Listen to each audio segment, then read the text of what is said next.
I did want to ask you, obviously, September 7th was like probably the worst day in hip hop history where Pac gets shot in Vegas. I want you to take me through the night that you got the call that he got shot. Before, on the first night, what was your thought? What was your first thoughts?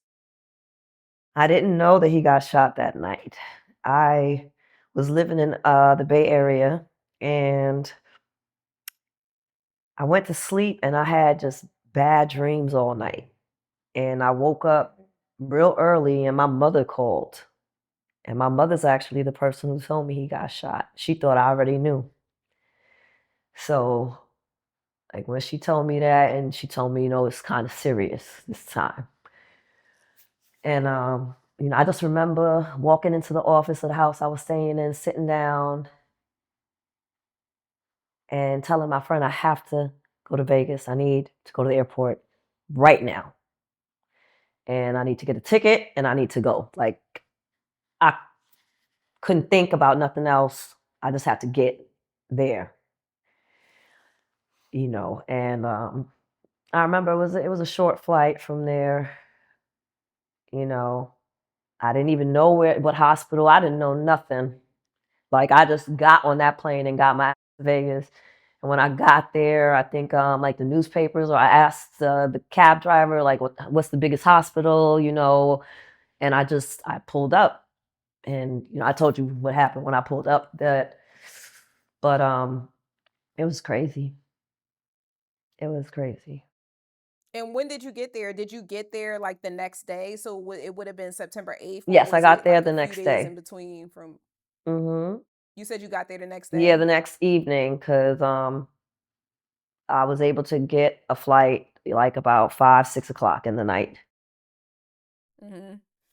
And those six that week that he lived, like, I understand that he'd been resuscitated multiple times and they had removed his lung and he Middle was missing a finger. finger, which are details that I didn't know up until a few years ago, Mm, when Napoleon shared it. yeah. um Knowing all that you know and seeing everything that you saw, how do you feel about Afeni Shakur's decision to pull a plug?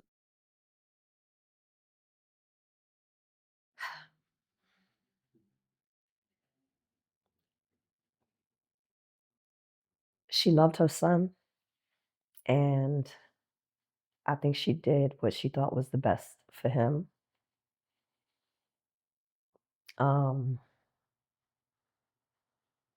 and people will say, "Oh, she should have let them bring him back or put him on life support." But in his 25 years, he went through a lot of shit, and she made the best choice she could have made in that um, instance. He I don't think he was gonna live, even though it seemed like it because, they had plans for rehab and things like that. But, I had, like, a really bad dream the night before he died. I was in the hospital with the boys, and I fell asleep in there, and, I don't want people thinking I'm crazy, but I dreamt my teeth were falling out in the hospital, and I told Yak. That means death, right? Yes, it does, and I told Yaki, and I was, and, yep. That we went back to the hotel, about 4 or 5 in the morning because everybody took shifts of the times so that nobody like, he was never there alone, and, the next day he died, Mm. and yeah. And how did that affect you, not just in that moment but for years to come, like, you know I So, guess my question is, how long did it take you to get through the thick of the grieving process? Like, how many years? Was it 5? Was it 10? I think I just started to feel it I think I just I think when I did the interview with Bolton the first time, it was because I was kind of somewhat healed, but you got to think about it. He died when I was 19 years old, and I wasn't an adult fully. I didn't know how to cope with that. I was very much in love with him, and we weren't speaking at the time. So don't you do it, because we ain't gonna be doing that. Look, um,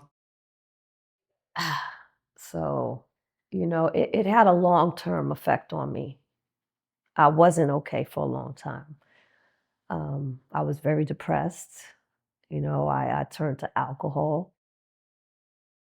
Did you lose a lot of your memories? That happened to me when I lost my grandma, who was like everything to me. It's so many years that I feel like I just don't remember. I don't remember some things, and some things I remember like it was yesterday. But yeah, just, I couldn't listen to the music. I couldn't watch. People told me about the resurrection. They told me about the book. I wouldn't touch it. I couldn't touch it. You If was I all over it too. You were all I over it. heard. And like when I'd be outside and people would drive by playing his music or certain songs, like it would just like I would tense up so bad. Like I couldn't. I couldn't hear his voice because like I really knew him and I really, really loved him, you know. That was like my first real love. And it was traumatic to lose somebody, in that way. It's ironic when you told me that his sister felt like, she wanted to kill herself. When I went back to LA with his mom, I would go out on the balcony and I thought about jumping off of it. And the only thing that stopped me is I thought about my parents and how they would feel.